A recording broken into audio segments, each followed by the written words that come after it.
All right, we're going to get started, and we're skipping that one lecture on the electrolyte regulation, like potassium, because the important stuff I've already covered in previous lectures.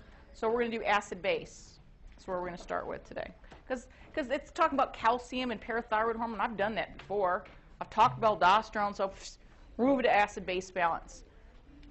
But I want you to be aware, if you look at your notes, the very first part of your notes, it's like says biochemistry review, and a lot of it's from biochemistry, and some of it's from Physio 1, so I'm going to whip right through it. So I'm going to go quick because you should have done this stuff before.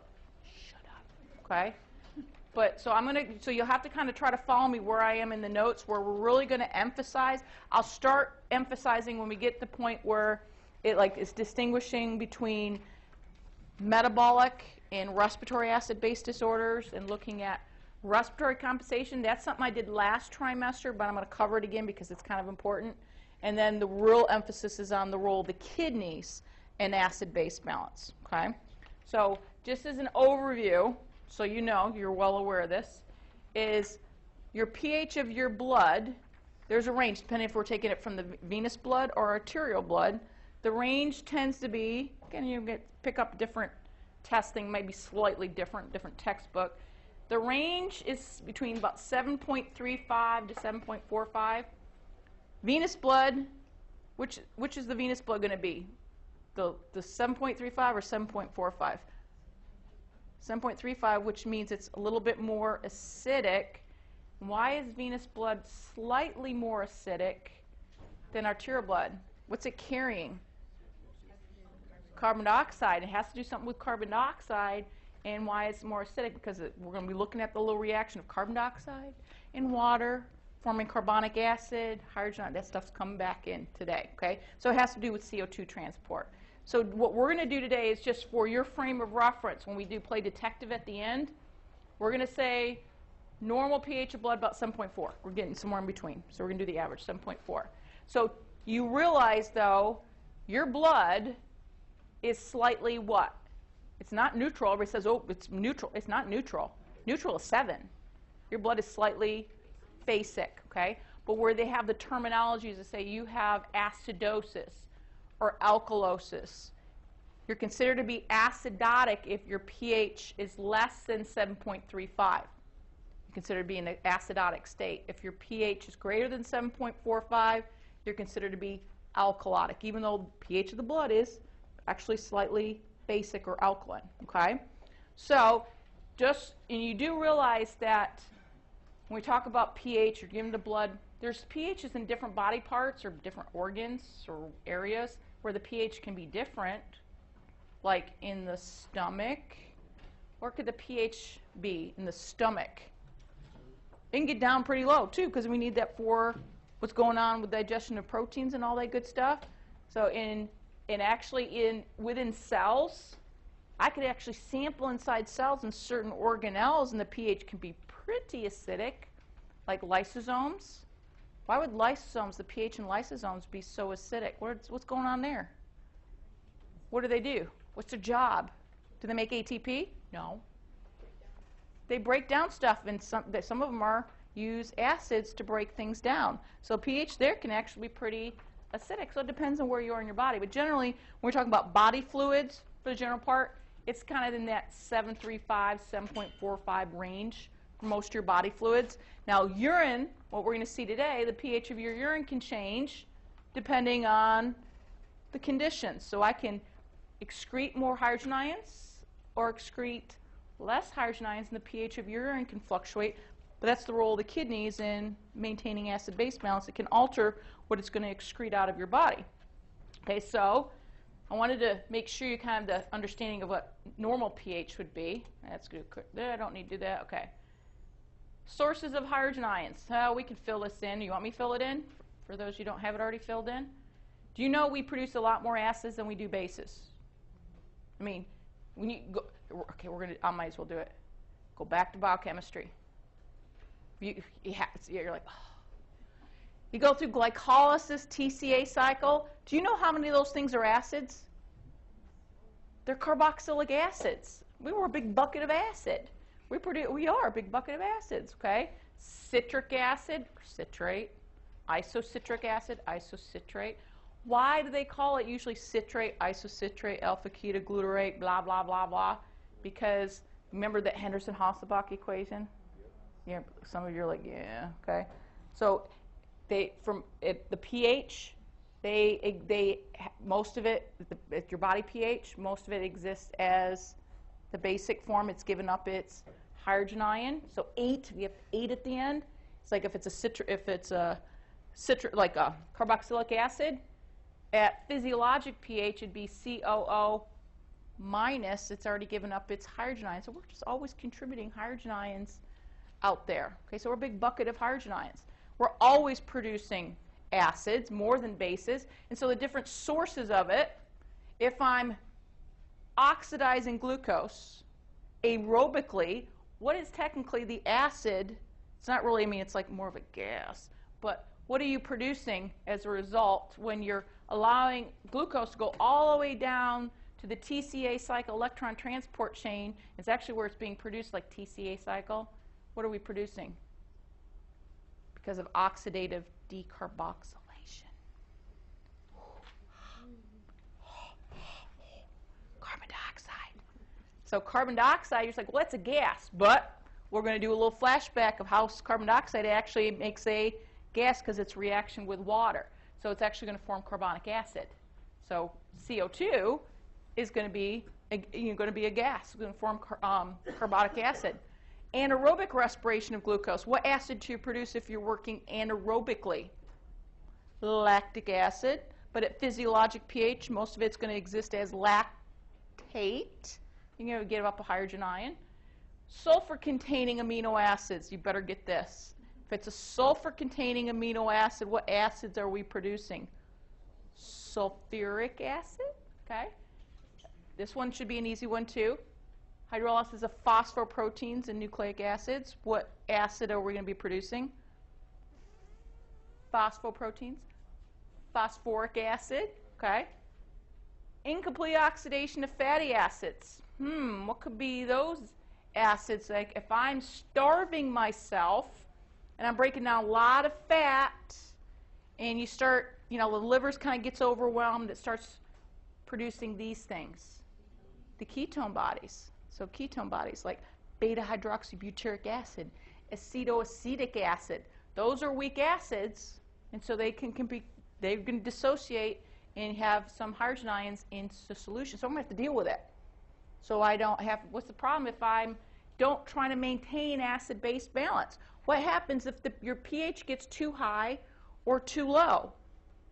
Does all craziness happen? If pH is not in the optimal range, don't we have optimal pH for enzymatic reactions?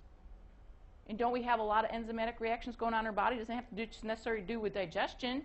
So things don't happen, or things aren't going to work very well if the pH is off. It can affect what's going on with your sodium-potassium pump, which is important in maintaining membrane potentials. So a lot of stuff can go on. So you want to maintain a pretty good, very narrow range in which your pH of your blood's going to be. So what we're going to have to do is we have to have a lot of things in place to protect us. And the 3 major things that we're going to have, first to kick in would be the use of buffers. The buffers pretty much are to prevent any kind of tissue damage immediately to the point where you can get rid of it. So the buffers work first, and that's something you probably should have talked about in biochemistry. Did you talk about some buffers? A little bit? You should have done a little bit. Then this also, the next to kick in, usually works pretty quickly, is changes in respiration. But the changes in respiration will only be applicable if you've got a metabolic acid-base disorder. If you've got a respiratory acid-base disorder, that won't work because it's usually a respiratory issue. So you're not going to be able to change your respiration because it's already messed up. The third one, which would be hands down the most important means of regulating acid-base balance, would be those structures that are kind of a certain shape located back here. And what would they be that are going to be the most important means of acid-base balance?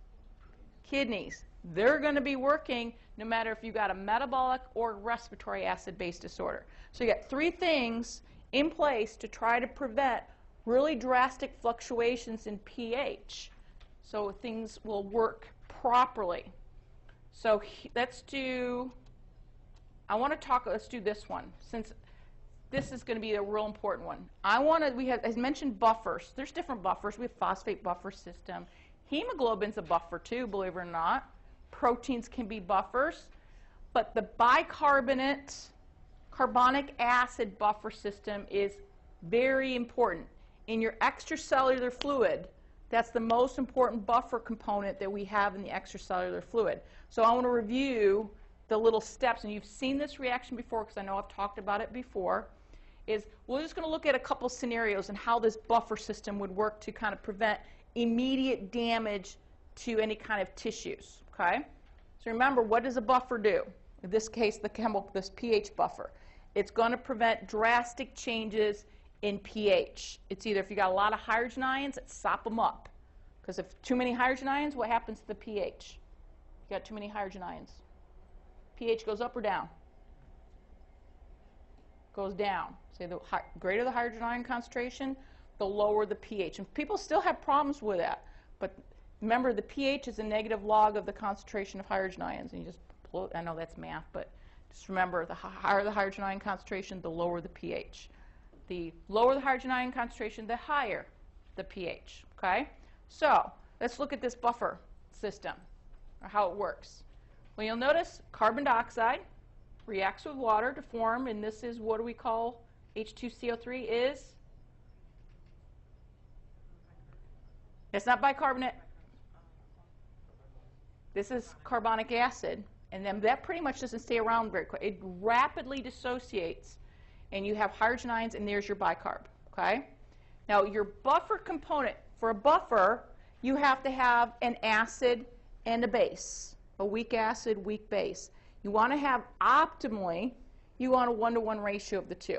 So no matter what the situation, you throw in hydrogen ions, I have one of the components to kind of act to buffer it. If you have I add a lot of base to solution, I have the other component there to kind of prevent the drastic changes in pH. This buffer system, it's not 1-to-1. It's actually a 20-to-1 ratio. If you look at the Henderson-Hasselbalch equation, in the equation they put the CO2 at the top, even though the acid is carbonic acid, but they use the partial pressure of CO2. But CO2 to bicarb, actually it's the other way. It's bicarb on the top and CO2 on the bottom.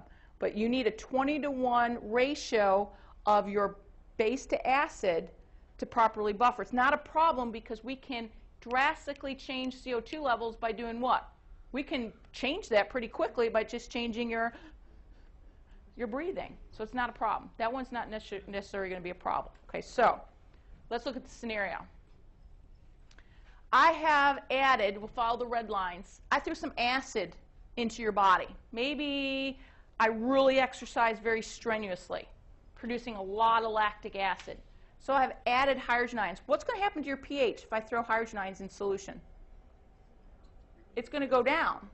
But we won't want it, it's going to go down, but we don't want it to go down a lot. So we're trying to oppose it from going down a lot. So what do we need? We need something in place that'll combine with the hydrogen ions and kind of hide them. So the pH, because it's the free hydrogen ions which is going to change the pH of the solution. So who do we have to the rescue? Well, we've got floating around in our bloodstream, we got bicarb. So what happens? Bicarb joins with the hydrogen ions, and what does it form? Follow the red line. It'll form carbonic acid, and then that dissociates into carbon dioxide and water. Well, how are we going to deal with that? We got CO2 and water. What can we do? We can breathe it out. And so you'll notice we also increase our respiratory rate to breathe out the CO2. But also what's going to happen, what we're going to see today, is that CO2 isn't that transported in your blood? Right? Isn't blood filtered in the kidneys, the glomeruli? And can't CO2 react with water and form carbonic acid and dissociating to hydrogen ions and CO2, and could we potentially pee out the hydrogen ions and keep up the bicarb? That's what's going to happen.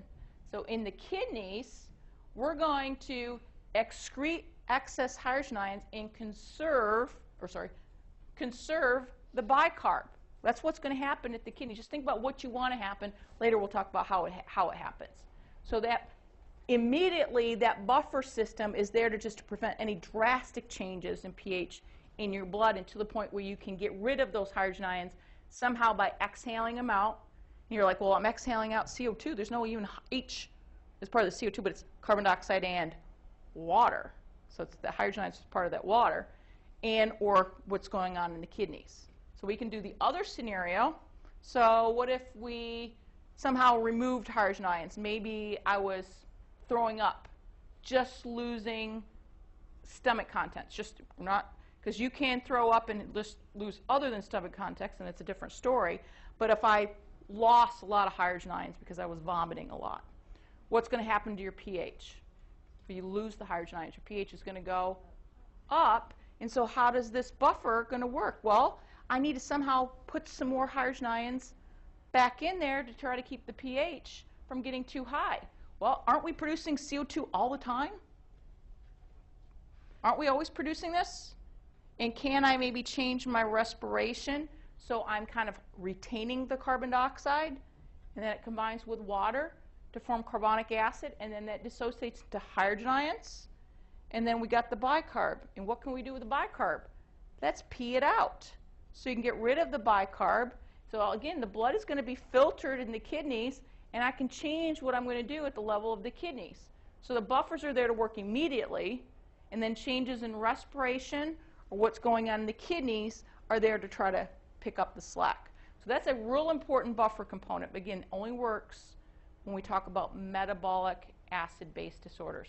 Will not apply in regards to respiratory acid-base disorders, because CO2 is going to be your major component there. If you change your respiration because you have problems with gas exchange or you're hyperventilating, you can't use that buffer component. But we have other buffers. That's not the only buffer in the extracellular fluid. We got proteins, we got phosphate buffer, so there's other buffers around. Okay? So what I want to do is look at this where it says Introduction, Acid-Base Disorders. There's 4 acid-base disorders that we're going to discuss, okay? And how they distinguish them, okay? Metabolic acid-base disorders. It has to come down to high or low levels of bicarb. And we're going to figure out why. They say what's primary defect is either too high or too low bicarb. So we'll go through the scenario. Metabolic acidosis. What you're going to notice with people with metabolic acidosis, you're like, well, didn't you just add a whole bunch of hydrogen ions? Isn't that what's caused? Well, that could be a cause. You can be acidotic because you added acid, but could you be acidotic because you lost base? Couldn't that be another reason becoming acidotic? You could. So how could I lose base? I could have diarrhea. The contents of your intestinal tract are alkaline because all that mucus and the bicarb there. So either of those 2 scenarios could result in metabolic acidosis. Primary thing that you're going to see with both of them is the bicarbonate levels are going to be low in them. Well, one, it's easy to think, I'm losing bicarb. Yeah, I can see that. But what about I'm adding hydrogen ions? Go back to how the acid-base buffer system worked, how the bicarbonate buffer system worked. You throw in hydrogen ions. Who combined with the hydrogen ions to prevent that drastic drop in pH? Bicarb. So aren't you utilizing, taking some of that bicarb? Yes. And so because of how the buffer system's working, the bicarb levels start to go down. So primary defect you're going to see is low levels of bicarb with people with metabolic acidosis. Metabolic alkalosis, the bicarb levels are going to be high. Okay? So what could cause metabolic alkalosis? Could be a loss of hydrogen ions, right? The vomiting, or addition of base. Good example of addition of base is people that take a lot of antacids. A lot of the antacids can cause alkalosis, so the like Tums and that type of stuff. So either addition of base or loss of acid can cause metabolic alkalosis. So again, why do it associate with high levels of bicarb? Well, again, it's like I'm adding base, I have more bicarb. Or if you're having, we say you lost acid, how does the carbonic bicarbonate buffer system work? So I want the pH to go back down. My pH is starting to get too high. How does the buffer system work? So what do? I want to CO2 to combine with water to form carbonic acid, and then that dissociates into what? Hydrogen ions and bicarb. So it's, again, the bicarb is going up because of what you're going on with the buffer system. Okay? So that's the primary defect that you're going to see, or thing you'll associate when you do blood tests, okay, is the changes in bicarb levels. The respiratory ones, it's all about carbon dioxide. Isn't carbon dioxide all about respiration? So if I have a problem with gas exchange, something going on in the lungs, there's a gas exchange problem, a little emphysema perhaps, or I took a medication that suppresses my breathing. Barbiturates are notorious for that. My CO2 levels are going to do what? Something that's suppressing my breathing. They're going to start to increase, and what's going to happen? Well, go back to the reaction. CO2 combines with water, which forms carbonic acid, and then that dissociates into hydrogen ions in bicarb. The more hydrogen ions, the more acidic that you will be. So if you retain CO2, you're going to have respiratory acidosis. If you have respiratory alkalosis, your CO2 levels will be what? Just be the opposite, will be low. And generally, the main thing that would cause respiratory alkalosis, there's like just two. You get anxious, you have a little anxiety reaction, and you start to hyperventilate, or you purposely hyperventilate because you just want to see how it makes you feel. Okay, because it will make you tingly and all it. So it's going to be, it's not, you know, it will make your fingers all tingly. So if you hyperventilate, or you could hyperventilate, your respiration change if you go to high altitudes. Because when you go to high altitudes, what's in the compensation for the low partial pressure of oxygen? You start increasing your breathing, and what makes them feel crummy is the alkalosis that results from the increased breathing. So you can become alkalotic at higher altitudes. Any other than that, usually you don't see much pathologic things that causes respiratory alkalosis. A lot of things can cause respiratory acidosis, but not alkalosis. Okay? So what we're going to do first is I want to discuss this respiratory compensation, which was discussed last trimester, but not everybody had me last trimester, so we're going to do it. Okay? So respiratory compensation, going to be important. If I have any kind of metabolic acid-base disorder, I said one of the things I can do, besides buffers, is to change my breathing rate. Okay?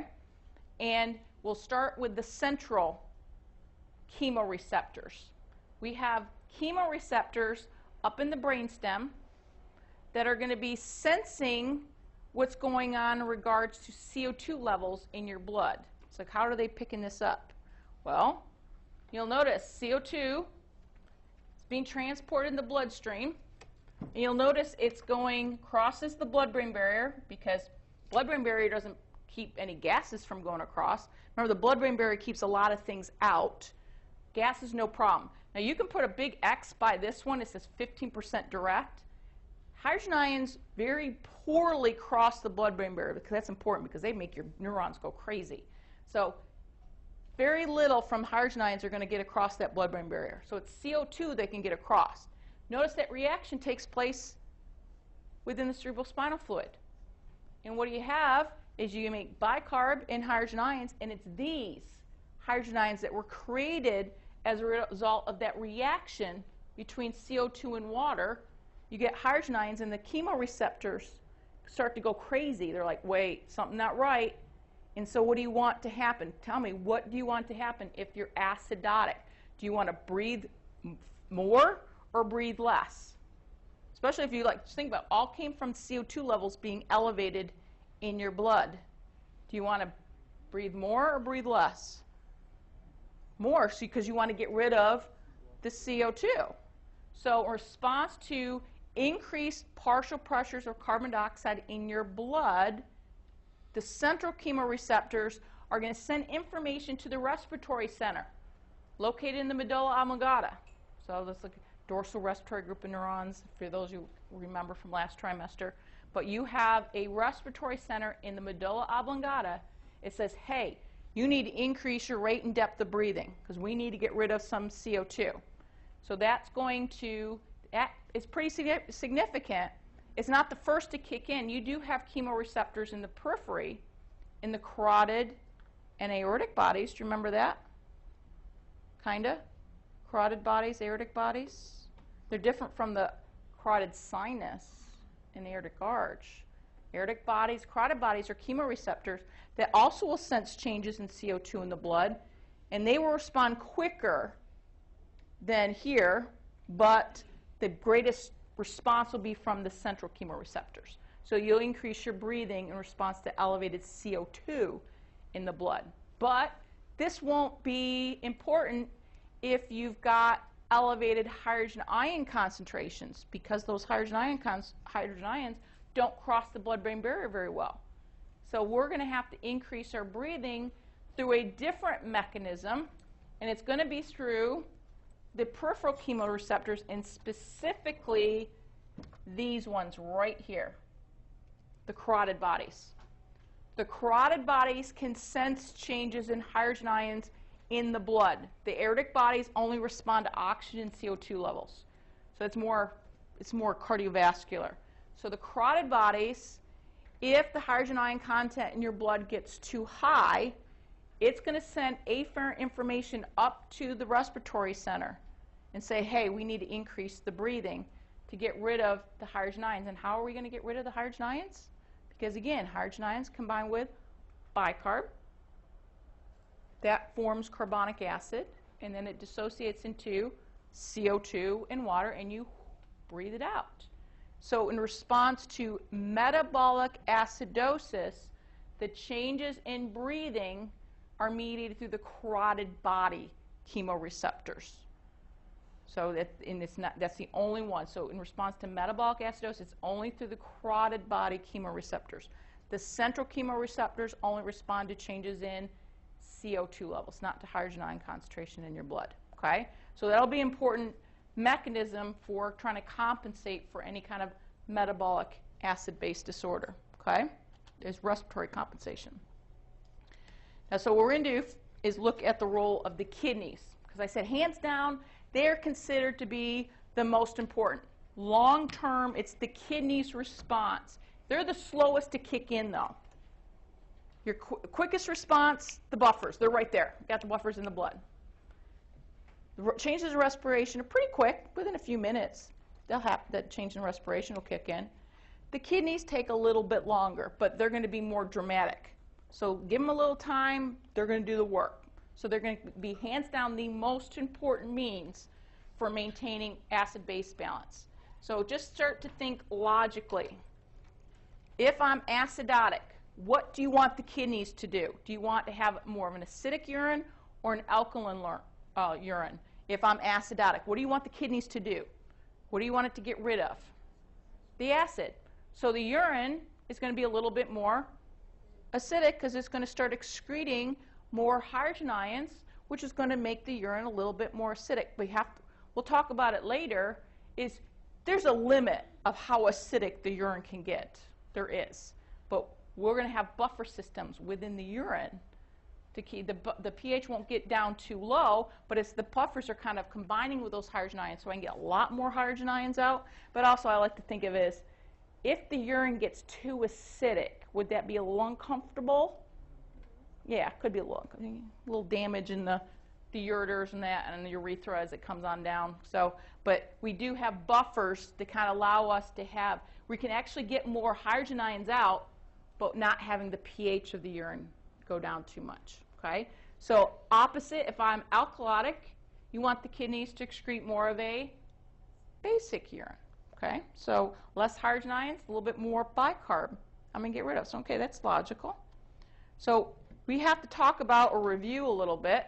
is this whole thing with filtration. Glomerulus filters a whole bunch of stuff, right? What's all the stuff it filters? Or tell me what it doesn't filter. It doesn't filter blood cells or large proteins. Pretty much filters everything else, like bicarb. So bicarb needs to be, you're always filtering it. Now, what happens if you don't reabsorb all that bicarb? What's going to happen if we lose all that bicarb? Isn't that a really important buffer component in our blood? So we want to reabsorb it, but we can alter how much reabsorb depending on the situation, because your kidneys know what to do. So bicarb is going to be important to reabsorb, but maybe if certain conditions I don't want to reabsorb it. If I'm alkaline, stay in there. But we're going to be looking at, and what's needed to reabsorb the bicarb, though, is you need to secrete a hydrogen. So it's like a 1-to-1. In order to get that bicarb back, I need to secrete a hydrogen. So we're going to look at the process by which we reabsorb the bicarb early on in the nephron tubule.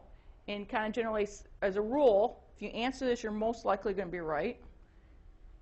Where does most of anything is reabsorbed in the nephron tubule? Proximal tubule. And it goes down the bicarb too.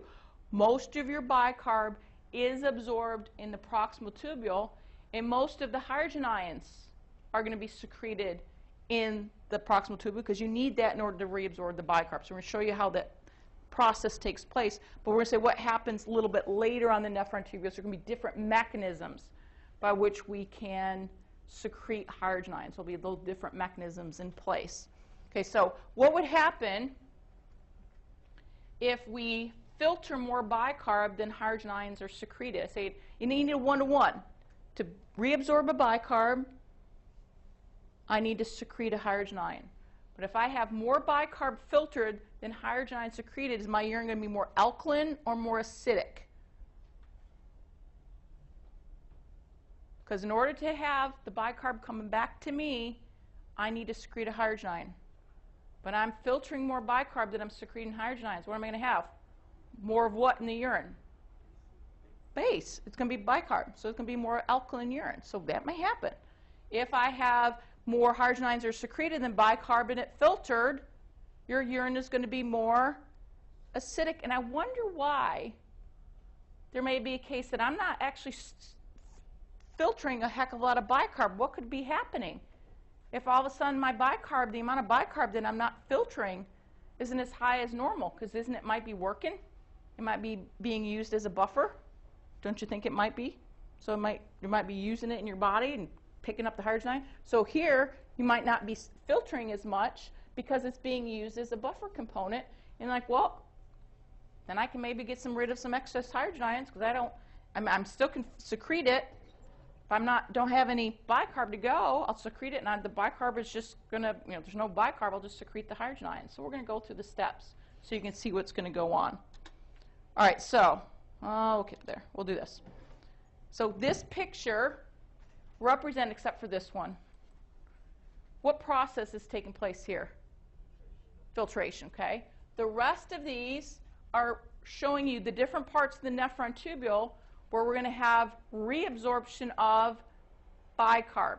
Every part of the nephron tubule, except for the thin components of the loop of Henle, have some sort of bicarb that can have mechanisms to reabsorb bicarb. Even though most of it will be reabsorbed here, we can reabsorb more later. These are the only parts, the thin parts of the loop of Henle, where we don't have any kind of means to reabsorb bicarb. Because remember, what's going on the descending limb of the loop of Henle? What's the only thing that's really going on? Water. Because we don't have transporters in there. So it's like water. And remember, this is kind of boring too. Not a lot of stuff going here. But we have transporters up here. Okay? So, again, keep in mind, when we start early on, we're going to look at what goes on here, in it's the early distal tubule, the thick ascending limb of the loop of Henle, and the proximal tubule. We're going to look at the mechanism by which we reabsorb a bicarb. In order to do that, you need to secrete one hydrogen ion. Okay? So it's a 1-to-1. That's what we need. Okay, so let's look at the mechanism by which we do it. Okay, so here you have a sodium hydrogen exchange protein. So it's an example of a symporter or an antiporter. Because they're going the opposite direction, antiporter. Okay. Over here is our famous sodium-potassium pump. Which membrane is the basal? Which is the apical membrane? Which one here by the lumen? Is this apical or basal? Apical. So this is the apical membrane. Here's the basal membrane. That's where the sodium-potassium pump is. What's so important about that sodium-potassium ATPase in the kidney tubules? What's it doing? I mean, you can tell me, well, it's sodium, potassium, whatever. What is it doing? It's creating a favorable gradient for who to come in? Sodium. And remember we said, there's a whole bunch of transport proteins that, like glucose and amino acids and even phosphate, where it's coupled to sodium reabsorption. In this case, we have a sodium hydrogen ion exchanger that the driving in of sodium favors the secretion of hydrogen ions. So why do we need that secretion of hydrogen ions, and where did it come from? So I was like, Farrah, where do I start? I don't know.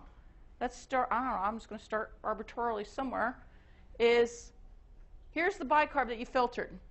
I want it to go back that way. I want to reabsorb it. You'll notice the bicarb combines with the hydrogen ion that was just secreted. It combines with it, forms, what is this again? Carbonic acid, and that dissociates into CO2 and water, and in reality it looks like it's happening in the lumen. In reality it's taking place in the little brush border. We have a little microvilli, or a little brush border on the proximal tubule, because we have the enzyme carbonic anhydrase that catalyzes this whole reaction sitting there.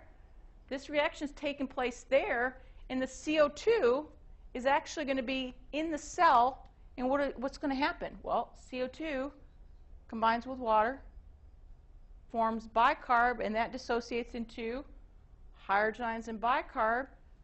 The bicarb gets reabsorbed back into your blood, but you'll notice it's kind of like long drawn. It's weird. It's not really the same bicarb.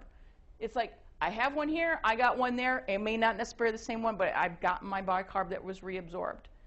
That hydrogen ion kind of was regenerated, and what is it doing? It's being secreted. So really, in this scenario, you really do not have any kind of net secretion of hydrogen ions, because I'm just kind of reusing them to reabsorb the bicarb.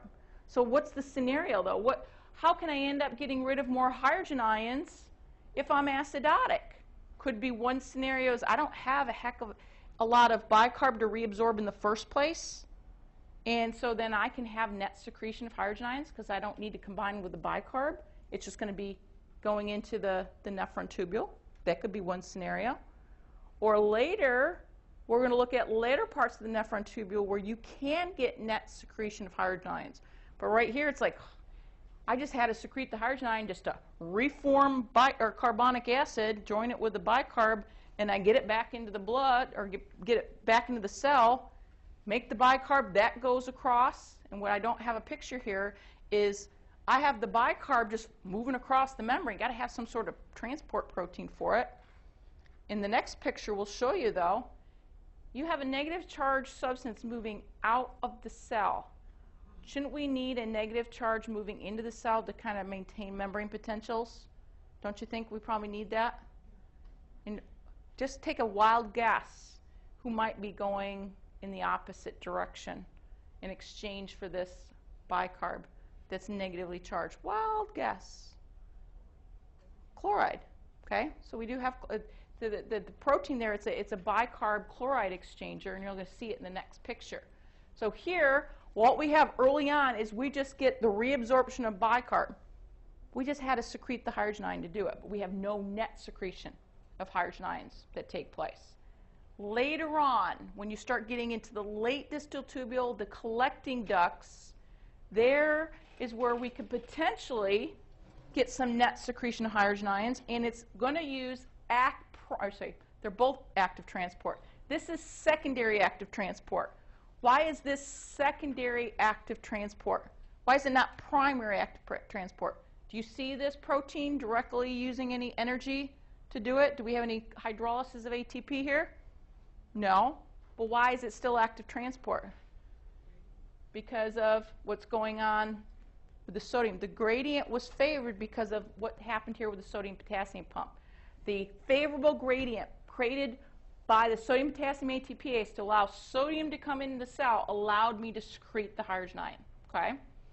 Well, later on, in the later parts of the nephron tubule, you're going to see a different, bless you, a different mechanism. Who's the one that almost lost it there? Okay. There's going to be a more important mechanism by which we can secrete a hydrogen ion, because this one's going to not be quite as important.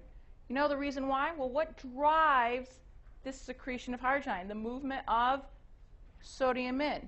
Where's most of your sodium reabsorbed? Where's almost 60-something% of your sodium reabsorbed?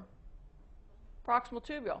So by the time you get down to those collecting ducts, do you have a huge gradient for sodium to come in? Not as much driving force for sodium. You reabsorb most of it, so we might want something else. So we don't have to rely on sodium as much. Maybe I want to use primary active transport just to pump the stuff out. And so later on, you have a hydrogen ATPase. So this is primary active transport, and it's secretion, active secretion of hydrogen ions. So you'll notice, you don't even notice I purposely didn't put any bicarb here, just on purpose. Doesn't mean there still may be bicarb there that will reabsorb. But here, this could be a potential where, hey, I've reabsorbed all the bicarb I had. I didn't have enough to begin with in the first place. I'm acidotic. I got all the bicarb. I want to get rid of some hydrogen ions so I can get rid of the acid so my pH won't be so low. So here, my scenarios, I've already reabsorbed all that bicarb. So I'm going to use this primary active transporter to secrete hydrogen ions. Again, where do the hydrogen ions ultimately coming from? Well, look at CO2 combines with water, forms carbonic acid, that dissociates to hydrogen ions in bicarb. The bicarb will go back into your bloodstream because don't we need that for a buffer? And now I've got my hydrogen ions, but it's like, where did this CO2 come from? Well, the cell is always producing CO2 anyway, but look at, can it come from the blood? So if my CO2 levels are elevated in my bloodstream, wouldn't that favor more going into the kidney tubule and then combining with the water? And what could be causing the CO2 levels to be elevated in my blood? I could have respiratory acidosis, which I said was a primary problem, was CO2 levels were elevated, or the other scenario would be, think of how the bicarbonate buffer system was working. So you got hydrogen ions elevated in your bloodstream. What did the bicarb do? Combined with it, formed carbonic acid, and then you got the carbonic acid dissociates into CO2 in water, and this could be in your blood. This makes its way out into the kidneys. Oops, CO2 is going to go in. Eventually get my hydrogen ion. I'm going to secrete it. So this is the part, the latter parts of the nephron tubule. Start going over here. This hydrogen ATPase, hydrogen ion ATPase, is going to allow us to get a lot more hydrogen ions secreted. We can get tons out. And so the other ones, we couldn't really get a lot of hydrogen ions out. Here we can get a lot more. But they had said we have a problem, though. We're limited to how much free hydrogen ions you can get rid and being in the urine. So we're going to need a buffer system to kind of tie it up so then we can actually kind of, and also think about like concentration gradients too in a way. It's like as you pump more and more things in there, doesn't it get harder and harder to push things in there? So here it's like just take it out of the way, kind of trick them. I'm hiding it. Oh, there's not a lot of me around. Let's pump some more into the urine. It's the same way with, and I know I'm going to go back to biochemistry, but it works, okay? So I know it does. Glucose. Why do we store our glucose, not as glucose, but as glycogen in the liver? Because one of the things, because the osmotic effects of glucose, you'd be like huge because all the drawing of the water associated with it. Plus also is you got the liver taking in the glucose, going to form up the glycogen, allows you to bring more and more glucose because it's like bringing it out. It's like, oh, no, not as much glucose. It's over here is glycogen, so you can bring more and more glucose in. So that's kind of the same scenario in different terms. So here, I want to get rid of hydrogen ions. I can't do it as just a lot of it is just completely free hydrogen ions because I said, one, your urine's going to get too acidic and too uncomfortable. But also is you're not going to be able, at some point, you're not going to be able to put out as much in there. So you're going to need to get some buffers within the urine itself. And there are going to be two buffer components or two buffer systems that we're going to look at. The ammonia/ammonium buffer system. And the other one is the phosphate buffer system. There's no bicarbonate buffer system in the urine. There does not apply. In the urine, that is not a buffer system. It's in your extracellular fluid, but not in the urine. Phosphate in the ammonia/ammonium. The one that's the most important is the ammonia one, ammonia/ammonium. Okay? That one to me is the hardest one. I always have a hard time with that one. So what we're going to do is take a quick break, and when we get back, we'll talk about these buffer systems and then also go through some clinical scenarios of little acid-base disorders and what you may see with them. Okay? So just take a break and meet me back at 11.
Yes.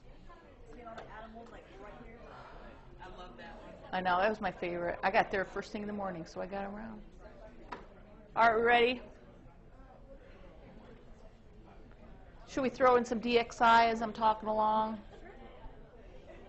I don't know anything about DXI. What are you talking about? I don't know. Something about bones? I don't know. I don't know. I've done nothing. Okay. Is it your, like, I don't know. Okay. Is it bones? You talking about bones? I don't know. We don't know. We don't know. All right. So, talking about buffer systems in the urine. So I said, okay, allows us to get a lot more hydrogen ions secreted, but you say, watch out, look. Allows us to make new bicarb. Why is it kind of important to make new bicarb? Because bicarb is being used as a buffer component in the blood. If you use it up, then it's not going to work great as a buffer, right? You need to kind of replenish it. So this is kind of important, is if I can make brand spanking new bicarb to add back into, because I may have reabsorbed all the one they filtered, let's make some more and put it back in the bloodstream so I can use it as a buffer, okay? So we're going to do the first buffer component, or buffer system, is the phosphate one. Now this one is like, it's a kind of ideal one because the, and okay, oh, never mind, because I know you don't want to hear it anyway, so never mind. So this is biochem flashback again, so we won't go there, okay? Try to be nice to you right now.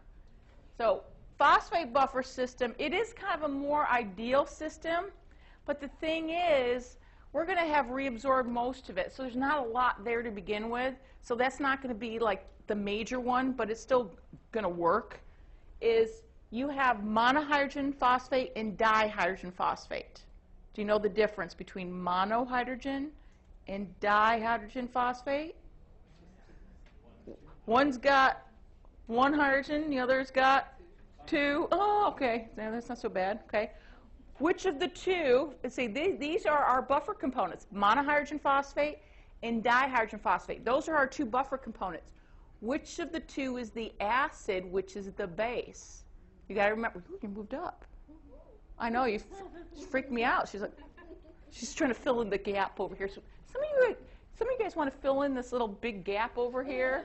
It's everybody's over here. And you're like, no. Yeah. She's just changing it up. Okay. Which of the two? It's hard because I'm like wanting to go over here because you guys want. But I get the feedback here too. It's dangerous if I go over there. Do you want me to sit back here? Oh, did I pass the roll around? Kevin. I just hope it doesn't. All right, I'll sit back here. Maybe I should get. I still have yet to get used to the click. I hate them. I'm sorry. I know I should learn. Okay, I'm gonna try. If I can't do it, I'm gonna have to run back up. Okay. All right, so I'll just sit up here. Actually, I want to sit down, just hang out. Okay. All right. Okay. So everybody was good. Yeah. Okay. You got to turn around. Actually, I should go all the way to the back, so everybody got to turn around. All right. So, which of the two is the acid? Which is the base? The di is the acid because the definition of an acid is something that's a proton donor. So there's a little chemistry flashback there. Sorry, I had to throw it in there. Okay. So in the monohydrogen phosphate has a place to put a proton. Okay. So you notice up at the picture, does this have a, what you call it? A laser? Do you need the laser? Is there a different one for a laser now? No, Is there one? So again, I told you I don't ever use these things. Teach me. Is that a battery or does it work sometimes? There we go. Oh. Yeah, This is the laser, but it's just not. It's not working. Oh, I see it. Oh, Oh, there you go. Thanks. But it kind of doesn't make it all the way up there, does it? It's like, it's right here. Okay, let's look up here. Okay. All right. I saw it for a second. All right, never mind. Okay. If you look at the picture, you see hydrogen ions being secreted, and it combines with the monohydrogen phosphate forming dihydrogen phosphate, and it kind of ties up those hydrogen ions and again allows you to excrete the dihydrogen phosphate and allows you to keep adding more hydrogen ions in solution. So it's acting as a buffer. But you'll notice too, in the middle of the tubule, which this thing won't let me do, so I can't. Do you want to use the mouse? Yeah, I don't know. skip up 2 rows? There we go. And right in here, okay. Notice here, oh God. Okay, so I'm waiting until when I leave school to learn how to use the clicker, or the thing. Okay, so you'll notice I got my hydrogen ion being secreted there. Ooh, and you notice the bicarb. Where's the bicarb going? Into the interstitium, eventually to the blood. So do I kind of have a net creation of bicarb? Because I didn't, you notice I wasn't filtered. I mean, I didn't have any I had to reabsorb. And so how could I create the bicarb? Came from, again, from CO2 reacting with water to form carbonic acid. That dissociates into bicarbon hydrogen ions. So I'm able to secrete hydrogen ions and kind of get net formation of bicarb, kind of net formation of bicarb. Okay? But what's the more important... What'd I do? I pushed a button. Who knows the heck what I'm doing? Okay, here we go. I'm learning. All right. I know. What did you just say? Go, class is done? Okay, no. If I had to, I can be creative. I've actually lectured over in the when they had the thing over there. What you call it? Thing over there. I've lectured when they've moved things around. Where your bookstore was, it used to be a lounge. I've lectured in there before. No, it was just tables and chairs. Okay. All right. So this one is the hard one, and I struggle with this one. Okay. So I'm going to try to make it as easy as I possibly can because I really struggle with this one. I'm trying to read on it, can't get anything out of it. So happens, in response to acidosis, there's some way that you start to metabolize more glutamine in the kidney tubules. And glutamine's a what? It's amino acid. Oh, okay. Now we've skipped some spots here because it involves alpha-ketoglutarate and all this good stuff. Well, you metabolize more glutamine, and in the process you form 2 brand spanking new bicarbs, which then go into the bloodstream. And you also are able to get rid of a couple hydrogen ions, and it comes out as ammonium. Ammonium. Is ammonium a acid or a base?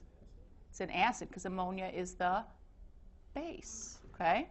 So in the process of increased glutamine metabolism, you can make 2 bicarbs, and this takes place in the kidney tubules, and you're able to get rid of some hydrogen ions, but it's as ammonium. Okay? Now, this is where it's kind of crazy, and I have a picture to show it to you in a second. We'll show it to you in a second. Is also later on in the nephron tubule, you'll notice here I have ammonia going out, and it combines with this hydrogen ion that was being secreted using that hydrogen ATPase, and it's trapped. Later on in the nephron tubule, that tubule is not permeable to ammonium. It gets trapped, and it stays in, and you can get rid of it. And so it's pretty much taking hydrogen ions with it. And you notice again, when I'm getting rid of that hydrogen ion, look what happens here. This bicarb that was created is going to go and enter the blood. So kind of the take-home thing, the biggest thing to remember is using these urinary buffer systems is you're able to make new bicarb, get net creation of bicarb. It's not the one that you already filtered. You're making brand new spanking new bicarb, and you can get rid of a lot more hydrogen ions using these buffer components. Now here, this is kind of, it's a lot more complicated than this. I'm going to have to come up here because I can't see very well up there. Up here, this is kind of going through the process of the glutamine metabolism up in the proximal tubule. And then you got the ammonium that's floating around in the fluid of the tubule. The thick ascending limb is actually permeable to ammonium. And for some reason, some of it goes in, and you have, just like any acid-base thing, you have some partial, some ammonium will dissociate into ammonia and hydrogen ions, and some won't. Is for some reason, some of it will go back into the tubular fluid, in the thick ascending limb. The ammonium will go in, some of it dissociates into ammonia, and then it goes into the interstitium. And that's where later on we saw that ammonia coming around in that later part of the nephron tubule. It it was in the interstitial fluid, and then it moved into the nephron tubule, crossed it, and then it combined with the hydrogen ion that was being secreted there, and it trapped it in there. So there, that part of the nephron tubule, it's not permeable to ammonium at all. Early on, there was, and so you can kind of get some movement around. That's where it's really complicated, and I know I just confused the crap out of you, and I confused the crap out of myself too. Okay, that one is really, I've been reading on it, can't figure it out. All I know is some amine, it's not just glutamine. In response to acidosis, this is a regulated process. Is enzymes involved in metabolism glutamine, they're going to be stimulated. It allows you to produce this ammonium and make new bicarb, and so there it helps us to get rid of excess hydrogen ions and then kind of make some bicarb. If you're alkalotic, glutamine metabolism goes down. There's no need for it. It's a regulated process, so those enzymes respond to changes in pH. I don't know how, but they do. Okay? So I know I confused the crap out of you. So I said the only things to try to remember about the urinary buffer systems, what are they used for? Allow you to get a lot more hydrogen ions being secreted in the urine and to make brand new bicarb. Okay? Those are going to be definitely important when you're acidotic. Not really going to need them when you're alkalotic, because you don't need to get rid of excess hydrogen ions when you're alkalotic. Okay? So let's go through some scenarios. Now this one I can stand back here. I'm not going to put the arrow, so I hope you know to put an arrow up or arrow down if I say increase or decrease. Okay? So don't look at your notes. You can fill it in. Some of you have it all filled in for you. Okay, so think about it. Think logically. If you have an increase in hydrogen ion content in the extracellular fluid, are you alkalotic or acidotic? If you have hydrogen ion content going up, you become acidotic. Okay? Do you want to metabolize more glutamine or not if you're acidotic? Now, if I metabolize glutamine, doesn't that allow me to be making that buffer system, the ammonia-ammonium buffer system? So do I want to metabolize more glutamine? Yes, I do. So glutamine, try and give you a chance, Keelan. So glutamine metabolism goes up. Formation of ammonium and new bicarb goes, no, up. Goes up. Because you're going to be making more ammonium and making new bicarb. That's what I want. So try to prevent the, try to compensate for acid basis. Say it still didn't work. Okay. And so that one says increase. So decrease. The next one will be say decrease. It does say increase for both. So if I decreased extracellular fluid levels of hydrogen ions, I would be alkalotic. Wouldn't you just flip the arrows? Yeah. Okay. So all right. Okay. Oh, skip that. Skip that. All right. Here we go. I have two tables. So we're saying we're going to look at the first two things, the CO2 levels, the bicarb hydrogen ions. Those are the easy ones. So on the left, if I have an increase in the partial pressure of CO2 in the blood, or an increase in hydrogen ion content, or a decrease in bicarb, it says I will increase hydrogen ion secretion and increase bicarb reabsorption. And then on the other side, it would just be the opposite. So let's think about it. If you have an increase in CO2 levels in the blood, why would you want to increase your hydrogen ion content secretion, or say? Why would you want to secrete more hydrogen ions if your CO2 levels went up in your blood? To bind to CO2? What happens if CO2 levels go up? Am I going to become acidotic or alkalotic? Acidotic, because what's happening? CO2 combines with water, forms carbonic acid, hydrogen ions, blah, blah. So that would be like CO2 levels can go up in your blood if you've got respiratory acidosis. It makes sense that you want to get rid of hydrogen ions and you want to reabsorb your bicarb, okay? And then the opposite if your CO2 levels are down, okay? What about the increase in hydrogen ion content or a decrease in bicarb? What would that scenario be? Would that be metabolic acidosis? If I have an increase in hydrogen ion content or a decrease in bicarb, could I have metabolic acidosis? Perhaps.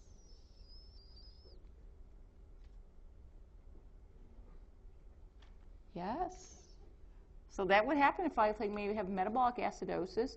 hydrogen ion content can go up. Maybe I've got a lot of lactic acid, strenuous exercise, or starving, got little ketone bodies, or I'm on the Atkins diet and just went overboard. So that hydrogen ion content went up. Or bicarb can go down. I got diarrhea, and I've lost a lot of bicarb from having diarrhea. Or you can also have that if you vomit a lot, but you're losing the intestinal contents too. You can get that. So it makes sense. Well, I'm becoming acidotic. Let's increase hydrogen ion secretion, increase bicarb, and then the opposite one would hold true. Those ones are the easy ones. The other ones, these would be some other scenarios, but I think you could figure these out. The volume, the angiotensin II, and aldosterone all kind of go together. What is kind of a common theme? What do they have in common? If I have a decrease in extracellular fluid volume, does it make sense if that happens, my angiotensin II and aldosterone levels both go up? Why would they go up? Because we've talked about this one before. If I have a decrease in fluid volume, that could cause my blood pressure to do what? Drop. In what way can I try to get my blood pressure back up? Angiotensin II can go up. Aldosterone can go up. So they kind of work together. So you can kind of keep them together. I'm going to tell you the mechanism, kind of how this happens. What does angiotensin II and aldosterone have in common? What do they have in common? What do they both do? What do they both affect? Bless you. Sodium. Okay? They both affect sodium reabsorption. So if you notice, actually it's particularly proximal tubule, you can't talk. Proximal tubule. How did we get that bicarb being reabsorbed? We had to secrete a hydrogen ion. What was the transporter allowed you to get rid of that hydrogen ion? What was the exchange protein involved to secrete the hydrogen ion? It's in your notes. You can look at it. It was a sodium hydrogen exchanger. Okay? So if you are absorbing more sodium, can't you secrete more hydrogen ions?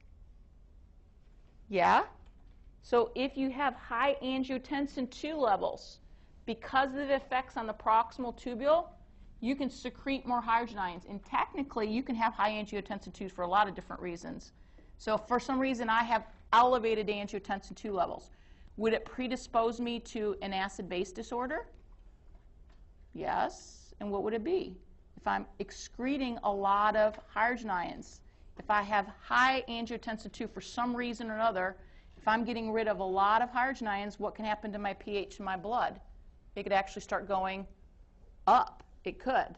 Or if I have high aldosterone, people have tumors that oversecrete aldosterone.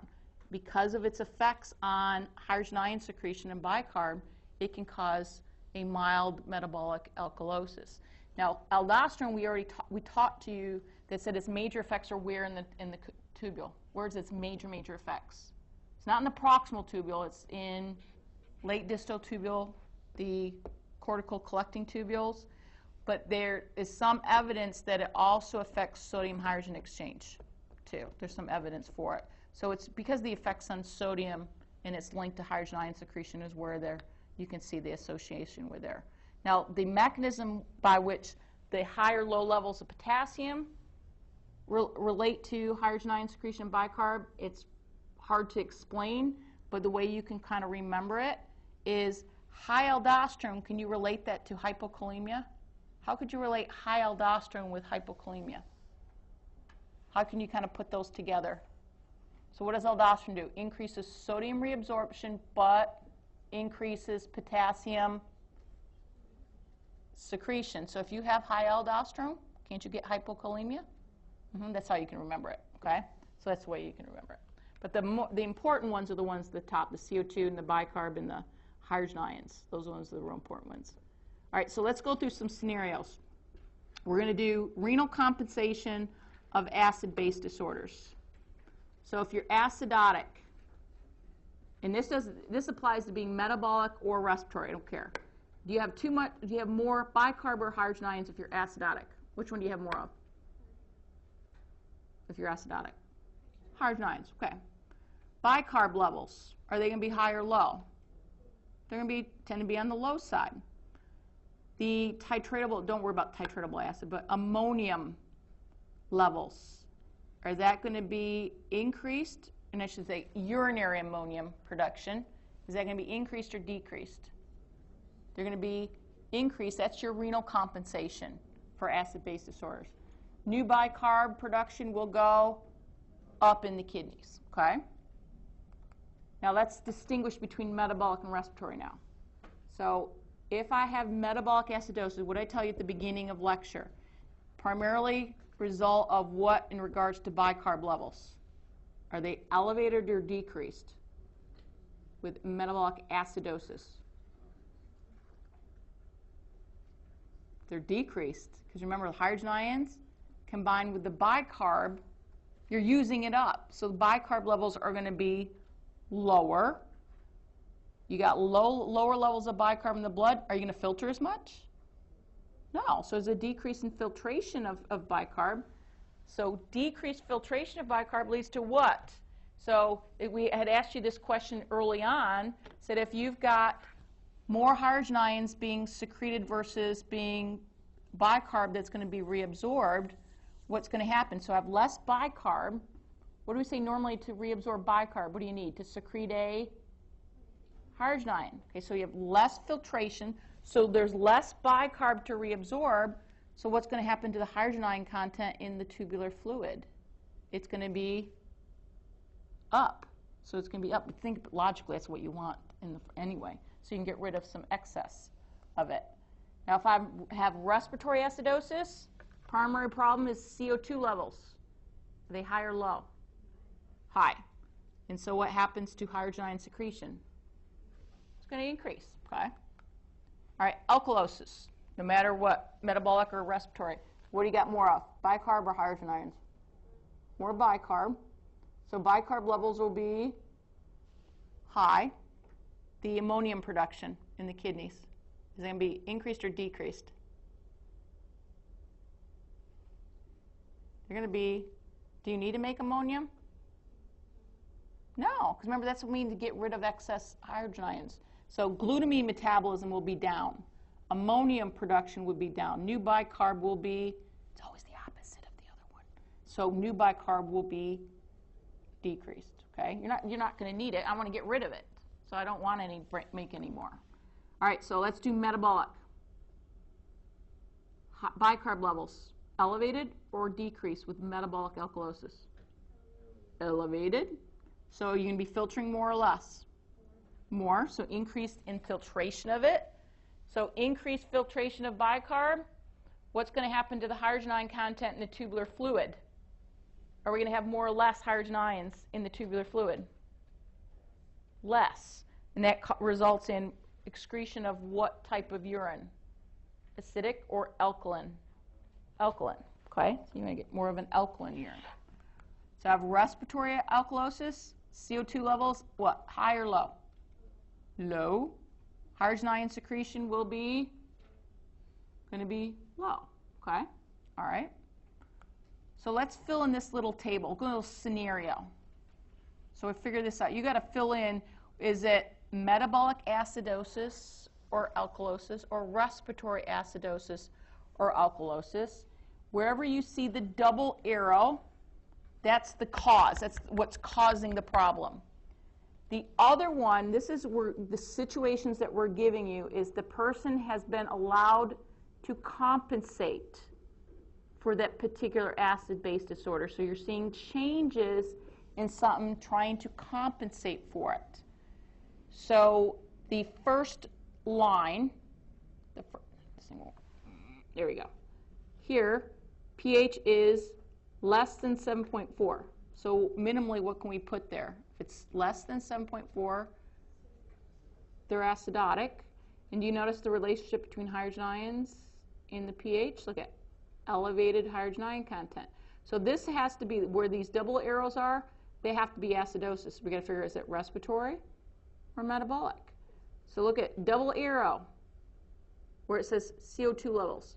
You should know the normal partial pressure of CO2 in the blood because I forced you to know it last trimester. If not, it's right here. Arterial blood, okay, shouldn't be more than 40 millimeters of mercury for CO2. So if it's elevated, is this respiratory or metabolic? This is respiratory. So this elevated CO2 is going to cause acidosis, and what you're seeing over here with the bicarb. I know in reality there is a range, but I'm just going to give you a number. It's about 24 milliequivalents per liter for bicarb. Why is the bicarb levels elevated? What's happening? We're seeing compensation for this respiratory acidosis. Why is the bicarb going to be elevated? So what's going on in the kidneys? You're seeing renal compensation. That's what you're seeing.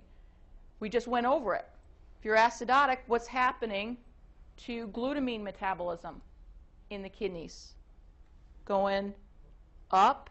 Your ammonium production is going up, and your production of new bicarb is going up. So this is, if you have compensation going on, enough, pH won't change as much. If someone's fully compensated, here's something that's going to make you crazy.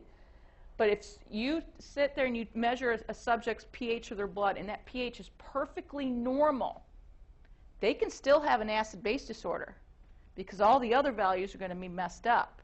But if they fully compensated, that's where their pH can be completely normal. The only reason why you're going to know is you're like, well, these numbers are really off. So here this person's been allowed to compensate for that this respiratory acid-base disorder. And what you're seeing is the renal compensation.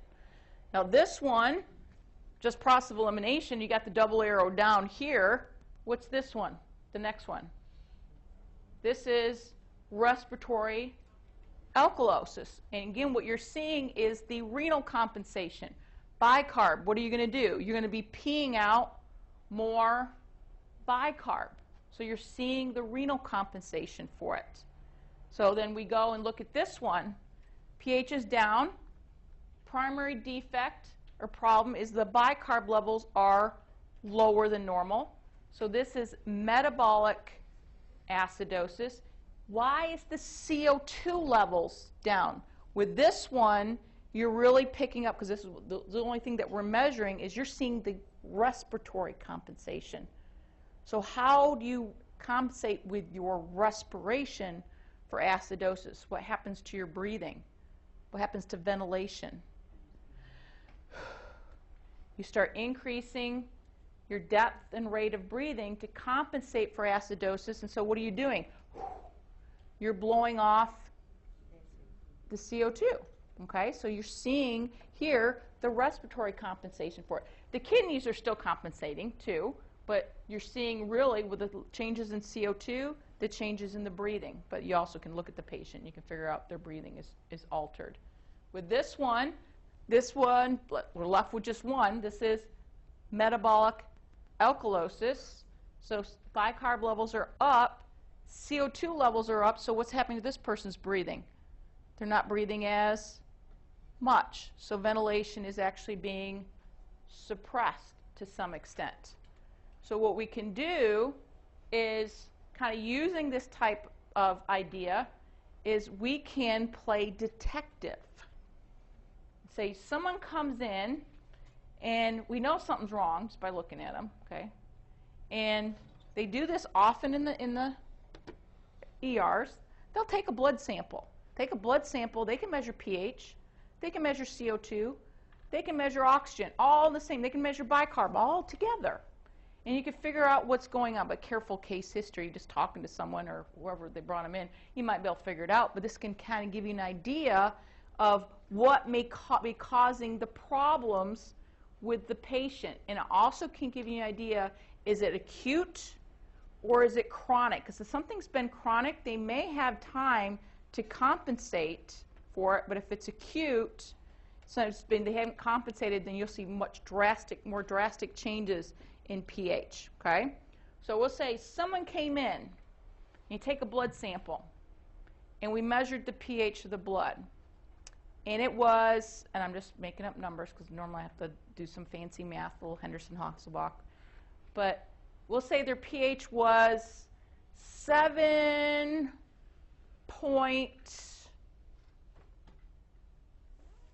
7.49. So are we acidotic or alkalotic? They're 7.49. They're alkalotic, okay? So if the pH, the cutoffs will say, we'll just say pH is greater than 7.4. Over here, pH is less than 7.4. It's like, oh, got a little alkalosis. I wonder what's causing it. Is it respiratory or is it metabolic? So based on looking at the levels of either CO2 or bicarb, you can determine if it's respiratory or metabolic. So if it's respiratory alkalosis, what has to be affected? So we did it earlier. What are you looking for respiratory alkalosis? Is it bicarb levels or CO2 levels that we're going to look for? CO2 levels. And the CO2 levels will be what? Elevated or depressed? Or they'd be high or low? If they'd be low. So here, if it's respiratory, the CO2 levels would be less than 40 millimeters of mercury. If they've got compensation, there's renal compensation, what will you start to notice with the bicarb levels to try to compensate for the alkalosis? Will they be elevated or will they be decreased to try to compensate for the alkalosis?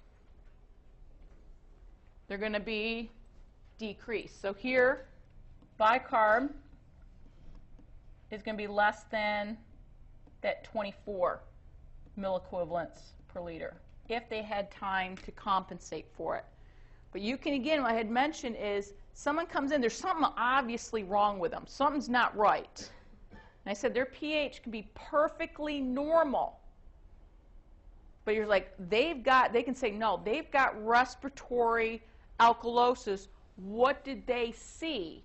They would see abnormal levels of both bicarb and CO2, but the decrease in bicarb was enough to keep the pH from being abnormal. But you're like, well, these levels are way off. These aren't normal.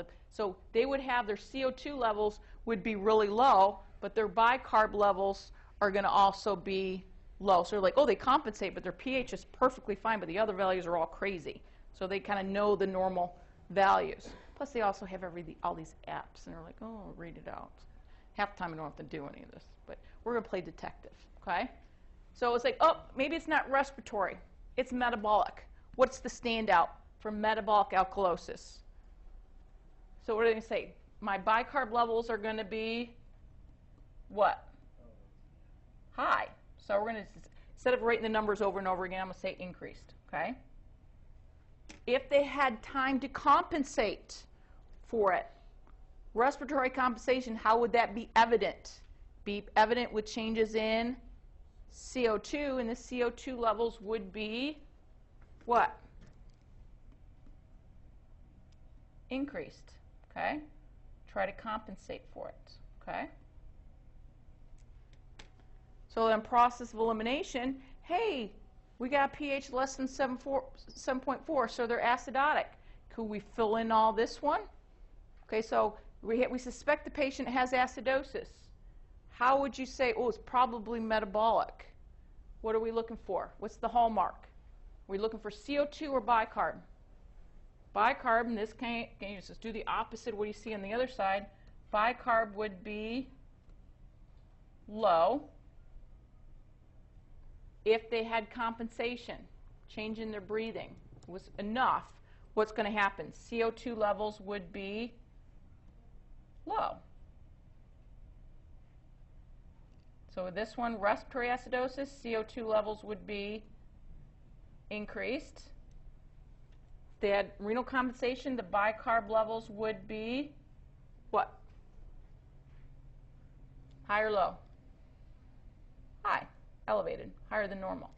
That's where they can give ideas about. There's more other stuff they look at, but we're not going there. But those are, it gives you a general idea of what can go on. So if you have someone come in and their CO2 levels are elevated, you would think, you would assume the pH should be low, right? I mean, you're like, well, CO2's up, pH should be down. But if you have someone who has elevated CO2 levels and their pH is not down, what do you think? The CO2 is up because they're compensating for something else. Okay, so generally, did you guys do the acid-base lab? Or are you doing it this week? You're doing it this week? Okay, so you did the P lab last week. So you'll do one where you're doing the kind of the scenarios in lab. So you're going to change certain things. You're going to change someone's breathing rate and all that and see what happens to their acid base. But there's a direct correlation between the higher the CO2 levels, the more hydrogen ions, the lower the pH. Okay? What would be the effect of metabolism? The greater the metabolic rate, the greater the CO2 production, the greater the hydrogen ions, the lower the pH, because one of the things that's going to change the metabolism of someone too. But you also think it's like your metabolism go up. You think exercise, you might produce more lactic acid too, so more hydrogen ions that you would get. Okay? So some of the things, I've mentioned it, a number of them before, some of the things that can cause various acid-base imbalances. So I've mentioned it before, I'll mention them again. I'll give you a scenario, you tell me which acid-base disorder you think would be caused by it. I think I've actually given you them all, I think. I haven't taken my insulin, and I'm type 1 diabetic. Haven't taken my insulin. This happens all the time. What's going to happen? You're going to, that's always a possibility, okay? But I'm going to die as a result of something, a lot of things going on. But if I don't take my insulin, I'm not telling my body to be able to use the glucose. And so what do I need for energy? I'm going to use fat. And when you start breaking down a lot of fat, you can start producing a lot of ketone bodies. Start producing ketone bodies, what's going to happen? You're going to start ketoacidosis, which is an example of metabolic acidosis. So diabetes mellitus. That's usually the first thing that why some people who first diagnosed with diabetes mellitus is going to the emergency room with being ketoacidosis. So that's usually the first thing if they have gone undiagnosed. That's why they end up in the hospital, because they have ketoacidosis. But also even people who know if they don't take their insulin, that's going to happen too. Let's see. I have ulcers. I'll go there. So people a lot of people, this is the old school treatment for ulcers. Or not ulcers, we're going to say that. No ulcers. Heartburn. Old school for heartburn is they take a lot of antacids, and there's a thing called the SIPI syndrome. They drank a lot of milk, too. They would drink milk and eat a lot of antacids. They've since stopped it because it causes something called milk alkali syndrome. I just gave you the answer. It causes milk alkali syndrome. But what does it cause? Metabolic alkalosis. And the milk alkali syndrome does cause alkalosis, but know what it also does? It causes hypercalcemia, over-ingestion of antacids, and they were drinking, we're talking gallons of milk these people would do when they had heartburn, and you don't go there anymore with it. It's like I couldn't even drink that much milk anyway. But alkalosis, okay? I already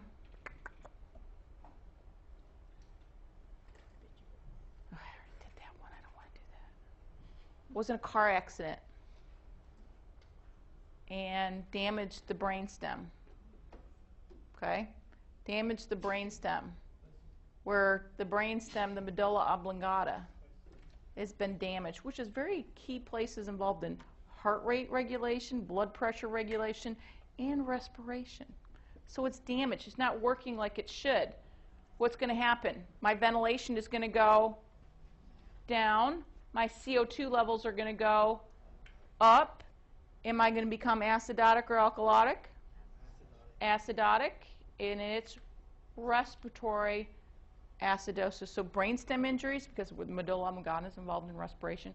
If I have emphysema, anything it causes problem with gas exchange, can't get rid of the CO2, that would, barbiturates do suppress.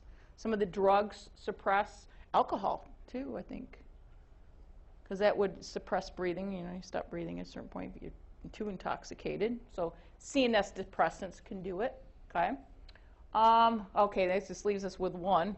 So that leaves us with respiratory alkalosis, but I already told you that one. Your DXI exam is in 20 minutes. You're like, I don't care. Yeah, but you know, like if you get anxious, you can do, I said, high altitudes, you can get respiratory alkalosis because you're breathing out all that CO2. So in your notes and plus in your lab manual, we've given you different examples of things that can cause various acid-base disorders. Now, so I don't know if I should say it or not. Do it? Do it? Okay. Probably confuse myself too. All right. There are conditions where somebody may have more than one acid-base disorder going on at the same time. That happens. It does. I have emphysema in something else. I mean, you can have more than one. You're like, oh, that's when you start getting conflicting stuff. You're like, what the heck? But yeah, but that don't you think that can happen? It's like, yeah. So if I have emphysema and I've got diarrhea or emphysema, and yeah, there's gonna be so many different scenarios. It's like an emphysema and okay, emphysema that would cause respiratory what? Acidosis. So let's take a lot of antacids. No, that's not a way. I'm not promoting people with emphysema start taking antacids to try to compensate for, you know, like. But no, I'm not doing it. But no, if they over-ingested antacids, we got a lot of conflict stuff going on. But no, but that does happen sometimes. So, but I'm not going there. Okay. If I ever give you a scenario, it's going to be clear cut. What you're looking for. Okay. So clear cut. Look for what happened with the pH, or what I can do is I can give you a pH that's perfectly normal, in that perfectly normal range, but what are you looking for? You're looking for what's going on with the other craziness. But no, I might not do that. I'm going to be nice to you. Because you're like, oh, crap, too much thinking. But it's going to be partially compensated, not fully compensated. pH is not going to be perfectly normal. Okay, I'll just do partial. And more if you do it, I always have to do the actual math. And they have apps again, is knowing the Henderson-Hassebach equation. You remember that Henderson-Hassebach equation? pH equals pKa plus blah, blah, blah. That's what I do is I plug in numbers for CO2 bicarb, and I can calculate the pH based on those values and with the little, what do you call it, coefficients and stuff. That's what I do because I want to make it real life, but because I can't do it in my head. So I actually have to write it out. So it takes a long time to do it because I got to plug it in the equation. But I do that, okay? So I'll give you one that's more clear-cut, except for the ones that we're missing in class today. We'll give them a special exam. So we'll give them one that's a little harder. All right, so I believe that was, ooh, that was weird. The end of that lecture, okay? Next lecture's fun. Little exercise physio. Talking about some of the stuff that was, a lot of it will be review, talking about the different muscle fiber types, talk about different types of exercise in regards to like contractions, isometric, isotonic. A lot of it's review because we've talked about it last trimester, so a fair amount of it is review. We're very logical, so that one's a more interesting one. So I'll do that. We're going to do that one. When is it going to be? Next Tuesday? Not much more classes left, are there? What? She's looking at me like, what? Do you want me to keep lecturing right now? Lauren, I can move on. Let's talk DXI. Again, you still don't even know what you're being tested on, so I can't ask you any. What do you learn in DXI? Or is it DXI 1 or 2 or 3 or what is it? DXI 1, and what is it? Normal stuff? So you look at x-rays and you're like, oh, whatever.